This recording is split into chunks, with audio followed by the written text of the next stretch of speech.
এই মুভিটা বিশেষ করে তাদের দেখা উচিত যারা নিজেকে অসহায় মনে করে এবং নিজের সাথে হওয়া অন্যায়ের প্রতিবাদ করতে পারে না। এটা একটা ফ্রান্সের মুভি, 2017 সালে রিলিজ হওয়া অ্যাকশন থ্রিলার মুভি। এই মুভিটা অনেকটা মহিলাদের বিরুদ্ধে অপরাধ, যা এই বর্তমান সমাজে সকলকে সতর্ক করে তুলেছে এবং কি করে একটা অসহায় মহিলা ভয়ঙ্কর রূপ ধারণ করতে পারে তার বিরুদ্ধে হওয়া অপরাধে। এই মুভিটার IMDb রেটিং আউট অফ 10 6.4 এবং 74% গুগল ইউজার্স এই মুভিটা পছন্দ করেছে। তো হ্যালো বন্ধুরা, আমি সুরজ, মুভি উইথ সুরজ চ্যানেলে আপনাকে আরও একবার স্বাগতম। তো চলুন আজকের মুভিটি শুরু করা যাক।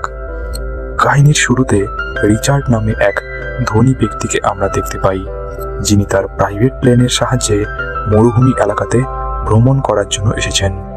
এখানে আমরা এটাও বুঝতে পারি রিচার্ড বিবাহিত এবং জেনিফার এর সাথে অবৈধ সম্পর্কে জড়িত। রিচার্ড জেনিফারকে এখানে 2 দিনের জন্য ঘোরাতে নিয়ে এসেছিলেন, কারণ রিচার্ড এই মরুভূমিতে হান্টিং করার জন্য এসেছিলেন। তারপর রিচার্ড যখন তার ঘরে পৌঁছতে যাচ্ছিল, তখন পাইলট রবার্ট রিচার্ডকে একটি সাদা পাউডার, যেটা কি সেটা অবশ্যই তোমরা জানো, তো গিফট দিয়ে থাকে। তারপর রিচার্ড ঘরের ভেতরে আসে, যেখানে রিচার্ড এবং তার গার্লফ্রেন্ড জেনিফার দুজনে ইন্টিমেট হয়। পরের দিন সকালে জেনিফার ঘুম থেকে উঠে কপি করতে চলে যায়। ঠিক তখনই সে হঠাৎ আয়নার 2জন ব্যক্তিকে দেখতে পায়, যাদের হাতে বন্দুক ছিল। এই দেখে জেনিফার ভয়ে রিচার্ডকে জোরে জোরে ডাকতে শুরু করে। এখন যখন রিচার্ড এখানে আসে, তখন সে বলে এই 2জন তারই বন্ধু। একজনের নাম স্ট্যানলি, অন্যজনের নাম ডেমেত্রি ছিল, এবং এই 2জনের সাথে হান্টিং করার জন্য এসেছে। এখানে স্ট্যানলি জেনিফারকে খারাপ নজরে দেখতে থাকে, যা জেনিফারের ভালো লাগছিল না। তাই জেনিফার ভিতরে চলে যায়। তারপর রিচার্ড তার বন্ধুদের বলে জেনিফার তার গার্লফ্রেন্ড, এবং সঙ্গে এই কথাও বলে যে জেনিফারের সম্পর্কে তারা যেন তার স্ত্রীকে কোনো কিছু না বলে। এখন রাত্রেবেলা সকলে মিলে লাল পানি খেতে থাকে। বন্ধুরা, লাল পানি তোমরা জানি কি? তো এখানে স্ট্যানলি জেনিফারের সাথে ফ্ল্যাট করতে থাকে এবং ডেমেত্রি জেনিফারকে দেখতে থাকে। তখনই রিচার্ড এর হাতে পাউডার দেখা যায়। তখন জেনিফার তাকে প্রশ্ন করে এটা কি? তখন রিচার্ড বলে এটা পিওতে পাউডার, অর্থাৎ পিওতে নামক একটি পাউডার, বা তোমরা বুঝতে পারছো পাউডার কি। এবং এটি খুব ভয়ঙ্কর, কারণ যদি একবার এটা কেউ সেবন করে নেয়, অর্থাৎ খেয়ে ফেলে, তাহলে সে তার জ্ঞান হুঁশ হারিয়ে ফেলে। এমনকি এক ব্যক্তি এটা খেয়ে ফেলেছিল এবং খাওয়ার পরে নিজের পা কেটে খেয়ে ফেলেছিল। এটা খাওয়ার ফলে তার নিজের মধ্যে কোনো ব্যথা অনুভব হয় না, ফলে সে ব্যক্তি তার রক্তক্ষরণ হচ্ছিল, যার ফলে সে ব্যক্তির মৃত্যু ঘটে। এখন এই পাউডারটি রিচার্ড জেনিফারকে লুকিয়ে রাখার জন্য বলে। তারপর জেনিফার সেই পাউডারটি তার লকেটের ভেতর লুকিয়ে রাখে।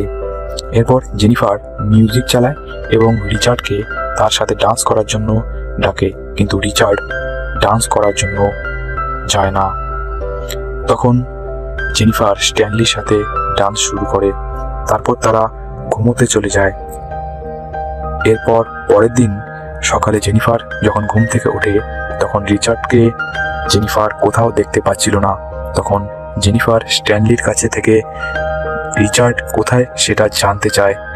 তখন স্ট্যানলি বলে রিচার্ড তার পাসপোর্ট নিয়ে কোথাও একটা গিয়েছে এবং সে দুপুরে আসবে, এবং ডেমেত্রি এখনো হ্যাংওভারে রয়েছে এবং আমরা 2জন এই ঘরে একা।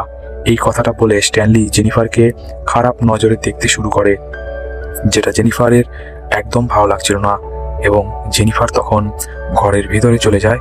তারপর স্ট্যানলি তার লুকিয়ে পেছন পেছন যেতে শুরু করে এবং দরজার আড়াল থেকে জেনিফার কাপড় বদলানোর দৃশ্য দেখতে থাকে। তখনই জেনিফার তাকে দেখে ফেলে এবং জেনিফার এখন খুবই ভয় পায়, এবং স্ট্যানলি তখন জেনিফারের পাশে গিয়ে বসে এবং জিজ্ঞাসা করে তোমার মনে আমার জন্য কি ফিলিংস হয়েছে? তখন জেনিফার বলে তুমি আমার টাইপের নও। এই কথাটা শুনে স্ট্যানলি বলে কাল রাতে যখন আমি তোমার সাথে ডান্স করেছি তখনই আমার মনে হয়েছে তুমি আমাকে পছন্দ করো। কিন্তু জেনিফার বলে সে তো এমনি তার সাথে ডান্স করেছিল। এই কথাটা শুনে স্ট্যানলি রেগে যায়, সাথে জোড়াজুড়ি শুরু করে জেনিফারের সাথে। ঠিক সেই মুহূর্তে ডেমেত্রি সেখানে এসে পড়ে এবং সে স্ট্যানলির সাথে জেনিফারের এই দৃশ্য দেখে ফেলে। জেনিফারের তখন মনে হচ্ছিল যে ডেমেত্রি হয়তো তাকে বাঁচাবে, কিন্তু ডেমেত্রি সেখান থেকে কোনো কিছু কথা না বলে সেখান থেকে চলে যায়। তারপর স্ট্যানলি জেনিফারকে RAPE করে। তারপর রিচার্ড যখন ঘরে ফিরে আসে সে দেখে জেনিফার শুয়ে কান্না করছে। এটা দেখে সে তাকে শান্ত করার চেষ্টা করে। জেনিফার তখন তাকে হেলিকপ্টার নিয়ে আসার কথা বলে, কারণ সে তার বাড়ি যেতে যাচ্ছিল। কিন্তু রিচার্ড তাকে সান্ত্বনা দেয় এবং তাকে ঘুমানোর জন্য বলে। পরের দিন রিচার্ড জেনিফারের কাছে আসে এবং তাকে বলে তার অ্যাকাউন্টে অনেকগুলো টাকা দিয়ে দিয়েছে এবং সঙ্গে বলে যা হয়েছে সেটা ভুলে যাও। কিন্তু জেনিফার তার ওপর রাগ করে এবং তাকে হেলিকপ্টার নিয়ে আসার কথা বলে, কারণ রিচার্ড তার বন্ধুদের পক্ষ নিচ্ছিল। তারপর জেনিফার তার জিনিসপত্র প্যাকিং করা শুরু করে। ঠিক তখনই রিচার্ড বলে তুমি এত সুন্দর বলেই যে কোনো পুরুষ তোমাকে দেখে মাথা ঠিক রাখতে পারে না, এবং এটাই হয়েছে আমার বন্ধুদের সাথে, তাই তুমি মাফ করে দাও তাদের। তখন জেনিফার আরো রাগ করে এবং জেনিফার তাকে তার স্ত্রীকে সবকিছু বলে দেওয়ার হুমকি দেয়।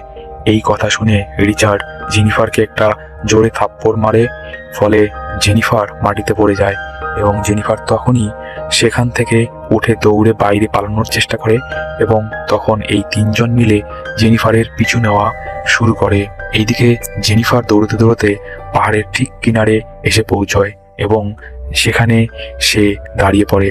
ঠিক তখনই সেই তিনজনও সেখানে পৌঁছে যায় এবং তাকে বোঝানোর চেষ্টা করে যে সে যেন এখান থেকে না পালায়। তখনই রিচার্ড কল করে হেলিকপ্টারকে ডাকে, কিন্তু রিচার্ড সেটা শুধুমাত্র দেখানোর জন্য কল করেছিল এবং জেনিফার সেটা বিশ্বাস করে নিয়েছিল। তখনই রিচার্ড তাকে সেখান থেকে ধাক্কা দিয়ে ফেলে দেয়, যার ফলে জেনিফার নিচে একটি গাছের ডালের সাথে গেঁথে পড়ে মরে যায়। এটা দেখে স্ট্যানলি রিচার্ডকে বলে তুমি এটা কেন করলে? তারপর রিচার্ড বলে যদি সেখানে থেকে সে পালিয়ে যেত তাহলে আমাদের তিনজনেরই জেল হতে পারত, এর জন্য তাকে আমার মারতে হয়েছে। এবং সঙ্গে তাদের দুজনকে এসব ভুলে যাওয়ার কথা বলে যা এখন এখানে হয়েছে। এরপর এই তিনজন আবার সেই ঘরে আসে এবং জেনিফারের প্রত্যেকটি জিনিস জ্বালিয়ে দিতে শুরু করে যাতে কোনো প্রমাণ না থাকে যে জেনিফার এখানে এসেছিল। এদিকে আমরা দেখতে পাই যে জেনিফার এখনো জীবিত রয়েছে। পরের দিন তারা জেনিফারের শরীর ডিস্ট্রয় করার জন্য যাবার প্ল্যান করে সেই জায়গায়, কিন্তু তাদের এটা জানা ছিল না যে জেনিফার এখনো বেঁচে আছে। এদিকে যখন জেনিফার তার জ্ঞান ফিরে পায় সে দেখতে পায় সে একটি গাছের ডালে আটকে আছে এবং তার পেটে একটি গাছের ডাল ঢুকে গিয়েছে। তখন জেনিফার নিজের ইয়ারফোনের সাহায্যে তার লাইটারটি উঠানোর চেষ্টা করছিল। তারপর সেই লাইটার দিয়ে সেই গাছের গোড়াতে আগুন ধরিয়ে দেয়। আগুন লাগার ফলে সেই গাছটি জ্বলতে শুরু করে এবং সেই গাছের ডালটি ভেঙে যায় এবং জেনিফার নিচে মাটিতে পড়ে যায়। এরপর সে খুব কষ্ট করে একটি পাথরের পেছনে গিয়ে লুকিয়ে পড়ে। এদিকে এই তিনজন যখন সেই স্থানে এসে পৌঁছয় দেখে সেই জায়গাটি জ্বলে রয়েছে এবং জেনিফারের বডিও সেখানে নেই। অর্থাৎ এটা দেখে তারা অবাক হয়ে যায় এবং তারা বুঝতে পারে যে জেনিফার এখনো হয়তো জীবিত রয়েছে। এরপর তারা তিনজন জেনিফারকে খুঁজতে বেরিয়ে পড়ে। তারপর খুঁজতে খুঁজতে তাদের অনেক রাত্রি হয়ে যায়। তারপর তারা সেখানে একটু রক্তের চিহ্ন দেখতে পায় এবং তারা তিনজন সেই রক্তের চিহ্ন অনুসরণ করতে শুরু করে। তারা সেই রক্তের চিহ্ন দেখে এগোতে এগোতে একটি নদী পর্যন্ত এসে পৌঁছয়। তারপর তারা আলাদা আলাদা হয়ে আবার খুঁজতে শুরু করে। এদিকে ডেমেত্রি যখন আলাদা হয়ে খুঁজতে শুরু করে তখন সে হালকা হওয়ার জন্য যায় এবং তার বন্দুক সেখানে নিচে রেখে দেয়। ঠিক তখনই জেনিফার সেখানে এসে পৌঁছয় এবং তার বন্দুক নিয়ে তারই উপর পয়েন্ট করে। তখন জেনিফার তার ওপর বন্দুকটি চালাতেই যাচ্ছিল, কিন্তু ঠিক সেই বন্দুকটি লক ছিল। তারপর ডেমেত্রি তার বন্দুকটি ছিনিয়ে নেয় এবং পাশে থাকা নদীতে তাকে ডুবিয়ে মারার চেষ্টা করে। তখনই জেনিফারের হাতে ডেমেত্রির পায়ে থাকা চাকুটি চলে আসে এবং সে সেই চাকুটি তার চোখে ঢুকিয়ে দেয়, যার ফলে সে প্রচণ্ড চিৎকার শুরু করে এবং ডেমেত্রির সেখানেই মৃত্যু হয়ে যায়। এরপর জেনিফার সেই চাকুটি তার চোখ থেকে বের করে নিজের কাছে রেখে দেয়, সাথে ডেমেত্রির বাইক এবং অন্যান্য জিনিসপত্র নিয়ে সেখান থেকে বেরিয়ে পড়ে। একটি গুফাতে এসে পৌঁছয়। সেখানে এসে জেনিফার আগুন জ্বালায় এবং তার নিয়ে আসা সেই ব্যাগ চেক করতে শুরু করে। ব্যাগের মধ্যে সে বিয়ার ক্যান খুঁজে পায়, যা সে পান করতে শুরু করে। এখন তার প্রচণ্ড ব্যথা অনুভব হচ্ছিল। তারপর সে তার লকেট থেকে সেই পাউডারটি খেয়ে নেয়, যার ফলে সে তার সকল ব্যথা ভুলে যায়। এরপর সে তার পেটে গেঁথে থাকা গাছের ডালের অংশটুকু বের করে এবং রক্ত পড়া বন্ধ করার জন্য সে ওই বিয়ার ক্যানকে গরম করে সেখানে লাগিয়ে দেয়। পরের দিন সকালে যখন স্ট্যানলি তার মুখ ধুতে নদীতে যায়, তখনই তার সামনে ডেমেত্রির লাশ ভেসে ওঠে, যা দেখে সে প্রচণ্ড ভয় পেয়ে যায়। তখনই রিচার্ড সেখানে চলে আসে এবং সেই লাশটিকে নদী থেকে তুলে নিয়ে আসে। তারপর সেই লাশটিতে পাথর ভরে সেই লাশটি আবার নদীতে ফেলে দেয়, যার ফলে সেই লাশটি আবার নদীতে ডুবে যায়। এখন রিচার্ড স্ট্যানলির ওপর প্রচণ্ড রেগে যায় এবং একটি ঘুষি মারে তার নাক ফাটিয়ে দেয়, কারণ তার কারণে তার একটি বন্ধুকে সে হারালো। এদিকে জেনিফার যখন ঘুম থেকে ওঠে, সে দেখতে পায় তার ঘা আগের থেকে অনেকটা ভরে গিয়েছে। এরপর সে যখনই সেই গুফা থেকে বাইরে বেরোয়, তখনই রিচার্ড তার সামনে এসে দাঁড়ায় এবং তার বন্দুক দিয়ে মাথা ফুটো করে দেয়। এরপর জেনিফার হঠাৎ উঠে যায় এবং সে বুঝতে পারে সে স্বপ্ন দেখছিল। তখন সে ডেমেত্রির বডি দেখতে পায় এবং হঠাৎ তার হ্যালুসিনেশন শুরু হয়ে যায়, কারণ সেখানে সেই পাউডারের নেশাতে ছিল এখনো। তখন ফাইনালি তার চোখ খুলে যায় এবং সেই পাউডারের নেশা থেকে বাইরে চলে আসে। তারপর সে তার বন্দুকটি নিয়ে এবং বাইরে গিয়ে দূরবীন দিয়ে দেখতে শুরু করে। এদিকে রিচার্ড এবং স্ট্যানলি তারা সিদ্ধান্ত নেয় দুজনে আলাদা আলাদা দিকে খুঁজতে শুরু করবে। এরপর রিচার্ড সে বাইকটি নিয়ে চলে যায়। এরপর স্ট্যানলি একটি আয়না নিয়ে তার চেহারা দেখতে শুরু করে এবং সেই আয়নার রিফ্লেকশনের জন্য জেনিফার তার দূরবীন দ্বারা তাকে দেখতে পায় এবং বুঝতে পারে যে সেখানে কেউ রয়েছে। এরপর জেনিফার যখন সেখানে যেতে শুরু করে, তখন জেনিফার বুঝতে পারে সেখানে স্ট্যানলি রয়েছে।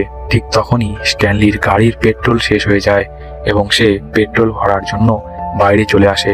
তখন সুযোগ বুঝে জেনিফার তার বন্দুক দ্বারা গুলি করে, কিন্তু গুলি তার কাঁধে লাগে এবং স্ট্যানলি সেখান থেকে পালাতে শুরু করে। সেই সময় সে লক্ষ্য করে তার রক্তের চিহ্ন মাটিতে পড়েছে।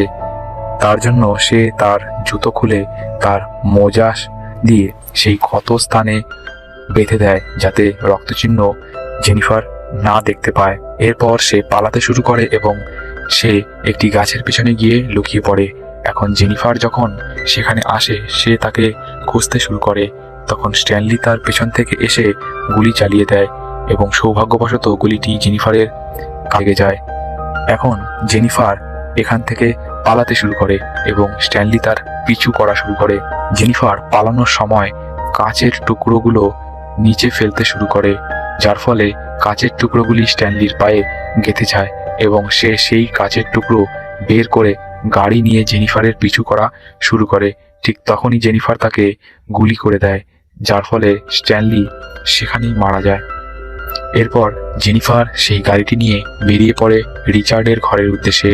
এদিকে রিচার্ড জেনিফারকে খুঁজে না পাওয়ার জন্য সেও ঘরে ফিরে আসে। এরপর সে তার পাইলটকে কল করে এবং তাড়াতাড়ি আসার জন্য বলে। তারপর সে স্নান করার জন্য বাথরুমে চলে যায়। এখন যখন রিচার্ড স্নান করছিল, তখনই সে কোনো কিছুর আওয়াজ পায় এবং সে বন্দুক নিয়ে বাইরে বেরিয়ে আসে, কিন্তু সেখানে কেউ ছিল না। তারপর সে যখন ভিতরে আবার আসে, তখন সে দেখতে পায় বাইরে থেকে জেনিফার তাকে বন্দুক তাকিয়ে দাঁড়িয়ে রয়েছে। সে জেনিফারের সাথে কথা বলার চেষ্টা করে, কিন্তু তখনই জেনিফার তাকে গুলি করে দেয়, ফলে গুলি তার পেটে লেগে যায়। এখন সে আহত অবস্থায় সেখান থেকে পালানোর চেষ্টা করে এবং জেনিফার তার পিছু নেওয়া শুরু করে, কিন্তু তখনই জেনিফারকে সে ধরে ফেলে এবং গলা টিপে ধরার চেষ্টা করে। তখন জেনিফার রিচার্ডের সেই ক্ষতস্থানে আঙুল ঢুকিয়ে দেয়, যার ফলে সে ছেড়ে দেয় তাকে। এরপর জেনিফার বন্দুক উঠিয়ে রিচার্ডকে গুলি করে দেয় এবং মেরে ফেলে, এবং জেনিফারের বদলা পূর্ণ হয়ে যায়। এরপর সে বাইরে চলে আসে এবং সে দেখতে পায় সেখানে হেলিকপ্টারও চলে এসেছে। এখানেই এই মুভিটির সমাপ্তি ঘটে। এই মুভি থেকে একটি মেসেজ পাওয়া গিয়েছে, সেটা হচ্ছে কোনো মহিলার ইজ্জতের ওপর আঁচ আসলে একজন সাধারণ থেকে অতি সাধারণ মহিলা ঠিক কতটা ভয়ঙ্কর রূপ ধারণ করতে পারে সেটাই বোঝানোর চেষ্টা হয়েছে এই মুভিতে। আমার এই মুভিটা দারুণ লেগেছে, কারণ সে ভেবেছিল হয়তো তাকে ডেমেত্রি হেল্প করবে, করেনি। ভেবেছে তার বয়ফ্রেন্ড তাকে বুঝতে পারবে, বোঝেনি। তারপর সে শেষবার বয়ফ্রেন্ডকে বিশ্বাস করেছিল হয়তো তাকে সে নিয়ে যাবে, সেটাও করেনি। তারপর তো একটাই রাস্তা ছিল, সেটাই সে করেছে, না হলে তাকে তিনজনের মধ্যে একজন হয়তো তাকেই মেরে ফেলতো। আপনাদের এই মুভিটা কিরকম লাগলো কমেন্ট করে জানাবেন। সাথে আমাদের এই চ্যানেলটি সাবস্ক্রাইব করে পাশে থাকা বেল আইকনে অল প্রেস করে দিবেন, যাতে আপনি এই রকম অসাধারণ মুভি এক্সপ্লেইন দেখতে পান সবার আগে। ধন্যবাদ আপনাকে আপনার মূল্যবান সময় দিয়ে মুভিটা দেখার জন্য। আমাদের চ্যানেলটিতে দেখুন অনেক মুভি এক্সপ্লেইন আছে, সাথে পাবেন সেই মুভি সম্পর্কীয় অজানা তথ্য। আমরা জানি আপনার সময় মূল্যবান, তাই যদি চান মুভি সম্পর্কীয় কিছু বাস্তব তথ্য জেনে নিন ডান পাশে থাকা এই ভিডিও থেকে, তো অবশ্যই সেই ভিডিওতে ক্লিক করে এই RAP সম্পর্কীয় ভারত এবং বাংলাদেশের যেসব আইন কানুন বা নিয়ম রয়েছে সেগুলো দেখতে পারেন। এছাড়াও আমি স্পেশালি যারা মেয়ে রয়েছে তাদেরকে অবশ্যই বলবো সেই ভিডিওটা দেখতে, কারণ সেই ভিডিওতে এরকম কিছু তথ্য রয়েছে যা তোমাদের জানা অত্যন্ত জরুরি। তো অবশ্যই এই লিঙ্কটা দিয়ে দেওয়া হলো, ডান পাশের এই লিঙ্কটা তোমরা এই ভিডিওটাতে ক্লিক করলেই পেয়ে যাবে। ধন্যবাদ।